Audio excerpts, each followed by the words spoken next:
Previously on episode 3 with my guest, Jenn Eikenhorst. So this is a lifelong journey of humbling myself continually. And so Accidental Hope was when I was like, Lord, I don't know what I'm doing. Yeah. I recorded in my closet with a $30 headset. I love that. And the free, stuff. And now it's almost been downloaded 100,000 times. Oh my gosh. On all these countries all over the world. And people write me. And the pen pals like Divya in India and Vanessa in Peru and Hannah in the UK and Ben in Canada. And welcome back to Triumphant Victorious Reminders with Teresa Ann. Today is part 4 of my conversation with Jenn Eikenhorst. If you have not yet seen parts 1 through 3, you can click on any of those links in the description box below this video or podcast. May you see that God is for you, and there is a story that He wants to unfold in your life. Thank you again for joining me on today's episode with Jenn Eikenhorst, the podcast host of Accidental Hope and the author of her new book, Left Turn, Life Unimagined.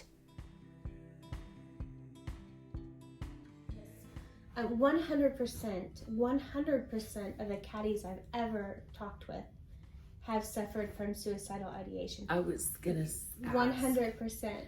And they talk about not feeling worthy of anything, not worthy of love, not worthy of joy, and I suffered from that too. So did you feel guilty at times when you would be laughing with your family and then all of a sudden would you stop? Yep, pull back.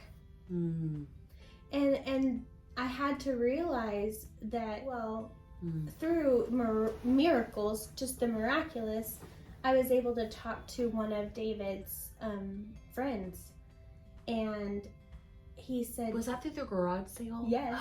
Oh, that's a story in and of itself. There's so many that encourage me. I'm literally the most broken person I can, even just a shell of who I was. And I love the Lord. I literally watched the Lord heal my daughters. They've had brain surgery. They had to relearn to walk. And they've suffered immensely physically in suffering. And God has miraculously just carried us. Like, I already love the Lord. I am so devoted to Him. But I literally was a shell of that person. And despite all that I knew about God, I still just wrestled. Like, God, are you good? And I was heartbroken that I had to do this wrestling. Yeah. I was heartbroken that I doubted Him and His goodness.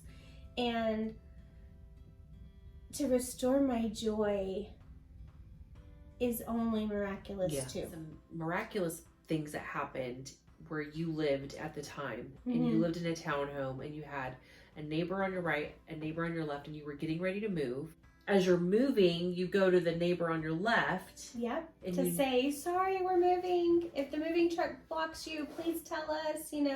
Things are crazy. Haven't mowed. I remember telling her, being worried that I hadn't mowed the lawn, because I was a bad neighbor, And I was like, I didn't want, and so I just wanted to go and knock on her door and say, hey, we're moving. And she said, I didn't know you were moving. And I, for whatever reason, said, I just can't live here anymore, since the accident. Because the accident was a mile from our home. Okay, it was right down the road. We were almost home. We were so safe. Wow. And I just said, we're moving because of the accident. And she says, honey, I didn't know you were in an accident. And I said, well, I was ashamed to tell you because the person in my accident didn't make it. And you know what she said? She said, Jenn, do you have a second to come inside for a cup of coffee? And here I am already crying. I'm already crying. And she says, go out to the porch, I'm gonna get you some coffee. And she calls to her husband Johnny and says, Johnny, come downstairs, and he comes down, and I want you to imagine John Wayne. Okay. Rugged cowboy. Oh, wow. Rugged cowboy with white hair, chiseled, and she says, Johnny, I want you to talk to Jennifer. And she hands me my cup of coffee. He's like looking like, what's happening? And she looks at him and she says, Johnny, Jennifer has had an accident like yours. And this man who is late 50s, 60s, John Wayne-ish, proceeds to weep. A grown man, and he says it was 18 years ago on a Wednesday. And a young lady who was a pastor's daughter, her father was a pastor, she was on her way back to college at Tarleton, and he was driving his truck, and she pulled out in front of him, and he said, I kind of blacked out in grief.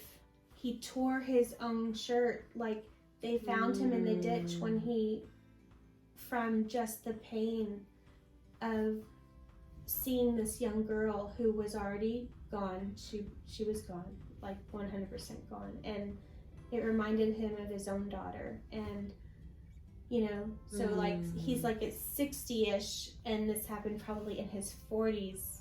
I just knew it had been 18 years. And he knew the day, he knew the hour, and his lip quivered, and he wept with me, and I'm weeping. And he said, he shared his hope with me. He said, cling to your faith. The first year is the hardest. And at that point, it had only been like 6-7 months since my accident. And I realized maybe there's hope for me that I'll make it to 18 years. Because at that point, I didn't have hope that I would really make it. I didn't know when or how I had chose to live, but I needed for someone to give me hope that I was going to be okay. And he was that hope. Wow. Yeah, my neighbors. Your neighbor. Both neighbors answered the 2 biggest prayers I had on either side. And if you want to take it a step further, the right side, which would have knew David, and the neighbor on the left was the one who walked the same road. I can't make that up. You can't make that up. No. You can't plan that. Nope. It reminds me of the scripture that his ways are not our ways, and his thoughts are not our thoughts, saith the Lord. As high as the heavens are above the earth, so his ways are higher than ours. So can you share the story, neighbor on the right? Yeah, and it's in the book, but I was raising money for my criminal defense attorney. That's right. And my friends and my life group, my church, my parents were just giving us things to sell. That's how I funded my criminal defense attorney. We had nothing. At the time, my husband had lost his income. I remember that. We were just inundated, where it was like, Lord, are we forsaken, Lord? Like, we had just had a brain surgery. Then Chris lost his job, or not all of his job, but his income. It's complicated. And then the accident and facing the grand jury. And we had already had nothing. I mean, just for medical bills and things like that. And so people were kind and just like giving us boxes of things. So every single weekend I had a garage sale. And my friend Debbie gave me an elliptical. Oh, yes. Okay. That's right. Yes. So she gives me this elliptical, and she said, I was like, Debbie, I can't accept this. Like, this is an expensive thing. And she said, no, I want you to have it. It collects laundry. Oh. And she said, I want you to have it. And I was just like, okay, and I was just so humbled that she would give me an elliptical. Oh my gosh. Right? Because you know that's a lot of money. Right. In my mind, I just was like, she could easily sell this on Facebook or whatever. She said, no, I want you to have it. But that was the one thing that my neighbor to my right knew that his wife wanted one. Oh my gosh. Because of that one thing, I just got goosebumps. Because of that one faithful act, I was, then there was able to, a miracle to happen.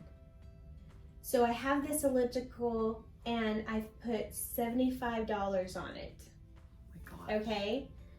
And my neighbor to my right comes walking up. I don't know his name. I never knew his name. Okay. And he was one of those neighbors like, hey, the dog, sorry, here's your mail. Didn't really know that. I knew Kimberly on my left better, but I didn't know him. And he looked like Santa Claus. Oh. Like he's an older man. They were retired. They loved a garden. Oh. Okay, like I know little things like that, right? And he comes up and he is just grinning at this elliptical. And I said, hey, oh my gosh, I will make you a deal. Like, I know it says $75, but if you want it, because I know his wife, and he said, I will be a rock star if I surprise my wife with this elliptical. And I was like, I'll make you a deal. Sweet. Yeah, man. he was so sweet. But it was that one thing. That one act of obedience led to more. Led to more. Right. So, but it gets even crazier because I had been praying every single day, Lord, please bring someone that knew him. And I need to confess to someone. I need to confess because we have this natural instinct to want to confess and to ask for forgiveness, right? And so let's just call him Mr. Neighbor. I don't know his name. He says I would be a rock star if I surprise my wife with this. She has been wanting one. And I said, okay, well, it's yours. And he said, and this is the thing, he didn't have to say this, but he says, I have to run my buddy up to the VFW, the veterans place right up here down the road on Davis. I have to run him up there because he can't drive anymore. And when I get back, if it's still here, I'm going to buy it. But I don't want you to hold it for me. This is what he says to me. And immediately my heart. My mom is sitting there. A friend from church is sitting next to me. They have zero clue what the Holy Spirit is doing. It was a boom, boom, boom, knock, knock. And my heart, and I felt this peace come over me. And the Lord said, it's still your choice. It's still your choice to confess, to say. Oh, wow. And I just felt him, he's like, I gave you the opportunity. It's still your choice, Jennifer. And I look at this man, immediately I'm overcome with emotion. I can feel it. And he's smiling, thinking, oh, what did I say? He's trying to react to my sudden emotion. And I said, I knew I wanted to do it. I mean, I've been praying for this. This is what I've prayed for. And I said, did you know David? I didn't say his last name. This is 6 weeks after the accident. Okay. 6 weeks? Yeah. Oh my gosh. I said, did you know David? And without even saying his last name, he said yes. And I said, it was me. And he jerked back. I mean, he stiffened up. And by now I'm weeping. My mom is weeping. My friend from church is weeping. I'm shaking all over. And I said, I just wanted to ask your forgiveness. I'm really sorry for your loss. And he says, I would have never expected it to be you. Oh, wow. He said we all just assumed it was maybe a drunk driver. And then he begins to also feel this. I have been wanting to know this person that I connected with on this country road, this person I feel indebted to. And he begins to tell me about his friend Dave and how the person who sold him that bike, that Harley, was just destroyed with shame and sorrow too, with guilt that he sold the bike to his friend and then his friend died. David had only owned that bike for 5 hours. For 5 hours he had owned that bike, and where he was that night was to show his friends this bike that he bought. And so the Lord uses this man that looks like Santa, my own neighbor that I had lived next to for 2 years, to answer my prayer and for me to be able to confess this to someone. And he did it through, God answered both prayers by neighbors to my right and to my left. Wow. And so when those things happen where it is the miraculous, you have nothing but to just be encouraged. Right. I am not anyone special.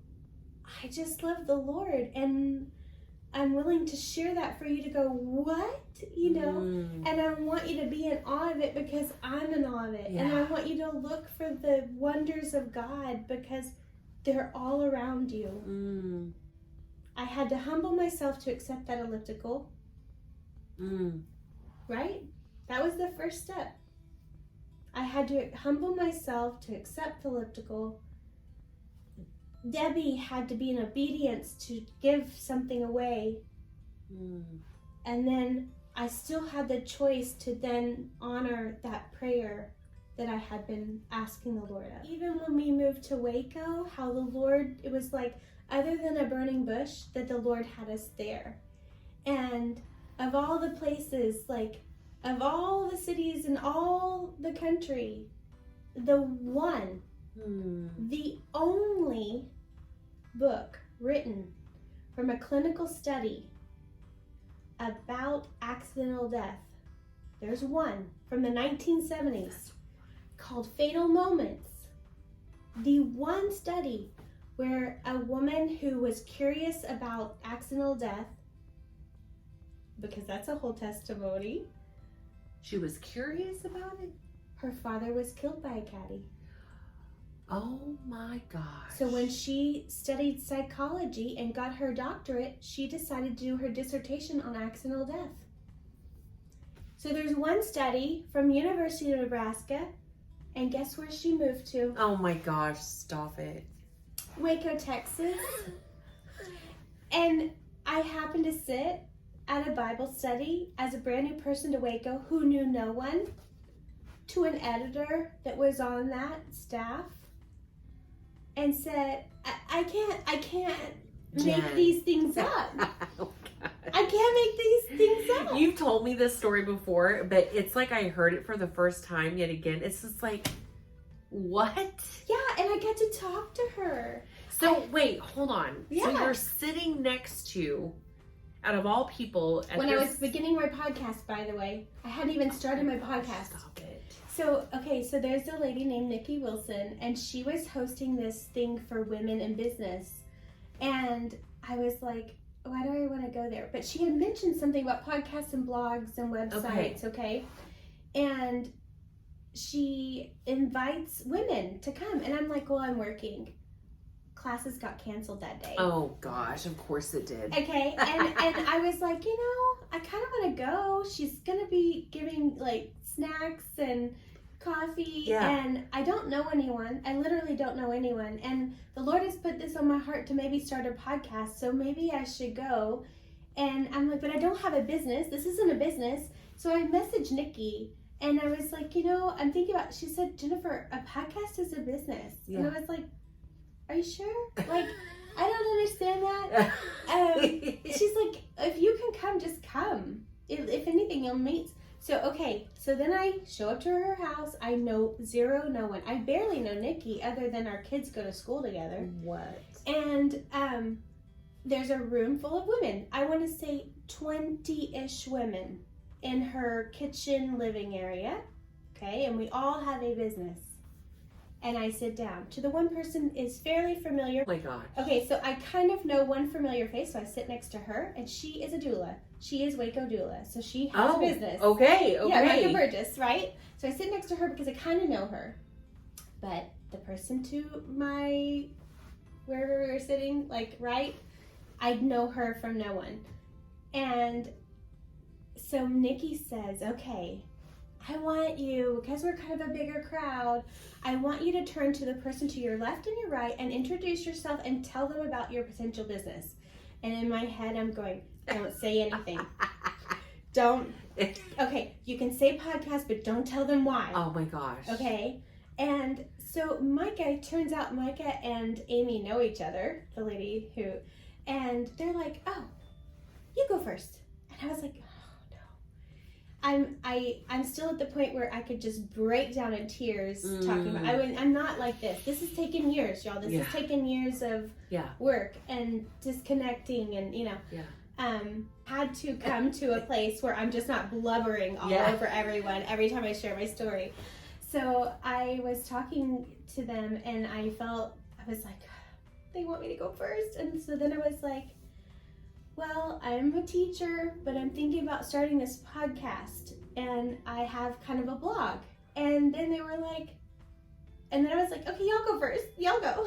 And they were like, no. They were like, no. They weren't going to let me off the hook. They're not going to let you off the hook, girl. So then they were like, what's it about? What's it about? And then I was like, okay, this is really hard. But I said, I really want to help people who have unintentionally killed someone. Like, that's my ministry. Can you imagine? Like there's nobody package. Like, I feel led to help people who have unintentionally killed someone. There's no easy. I literally just plop that right down in there. And you won't believe this. Amy goes, I have a resource for you. And I said, oh, no, you don't understand. Like I caused the accident. Like, I didn't lose someone. I caused. Oh. She goes, no, I heard you. I have a resource for you. Her name is Dr. Barbara Chesser, and she wrote a book about this. And I happened to help edit it back in college. And you already knew about this book? No. Oh my gosh. I said, no. I literally was like, no, you don't understand. There's no books that, like, you don't understand. Like, there's nothing. I've done the me. research. Yeah. No, because it's like not even like, you can get it on Amazon, but like it's not mass. It's the only clinical study in the world that I have been able to find from the 1970s, and it's 200 accounts of different accidental deaths. And she literally wrote in I'll have to get it from you, but it says dedicated to all those who know what it's like to cause the death of another person. Oh my god! And the only reason I have it is because Dr. Chesser got it to me herself. Like, you can't. Like, and she lives in Waco too? She lives in Waco. What? I know. So are you hearing me? Yes. Like I can't make this up. Oh my gosh, you know what? She donated to Accidental Impacts just the other day for my birthday. She did? Yes. Oh my god. The love of her heart. And I asked her, I said, I wanted to know, like, what caused you to be curious? And her father was killed by a caddy. So she lived in the country. And in the country, little boys, 14, 13, drive cars. Yeah. And her back in the country roads with the corn stalks and all those things, and the young boy was driving the truck down the road with the father, I believe, and I might be saying this, it has been a few years since I talked to her, but the father was in the car with him, and the young man lost control of the truck, gravel road, I'm assuming, or dirt road, and and caused the death of her father. And they had a very large family. Is grieving her father and watching her mother grieve, and they were a large family, and she pulled her children in and she said, we will not harbor any ill will to this family. We are forgiving because your Father in heaven has forgiven you. And she led her children to forgive this young man. And apparently this young man and the father were just desperate. I believe like alcoholism. I mean, they were just falling apart, unraveling, just the grief and the shame. I can't explain. There's just so the father's blaming himself for causing his son, who now has to carry this burden, and for this mom who has now widowed with her children. And Dr. Chesser, when she wanted to become a psychologist and she was doing her dissertation, she thought of me. And that's a miracle. And you weren't even born yet. I wasn't even born yet. No. I wasn't a thought, but God orchestrated. Look at that. God wove this. Oh my gosh. So as much as I get upset, I'm still like, Lord, you had the authority to change this, but you knew it, and you put all these things in motion. These just the mosaic of it all. Like, I still remember going, no, Amy, you don't understand. Like, you didn't hear me right. You didn't hear me. I'm the person. And she said, no, I heard you. I have a resource for you. And I began to weep. Like, it gave me so much hope. I mean, this alone just, how can you not be in awe and wonder of God? I'm in so awe. And there's, Teresa, I'm telling you, nugget after nugget after wonder after miracle, just where I see it. And I'm just like, how could I keep this to myself? So I still hate that this is my story. But I so love the Lord. Yeah. And his goodness. And I'm still putting myself out there scared to death. Because it's still hard. It's still sensitive. There's still people on the other side of it. Thank you so much for joining both Jenn Eikenhorst and I on this special 4-episode series. To find out more information on Jenn, simply go to accidentalhope.com.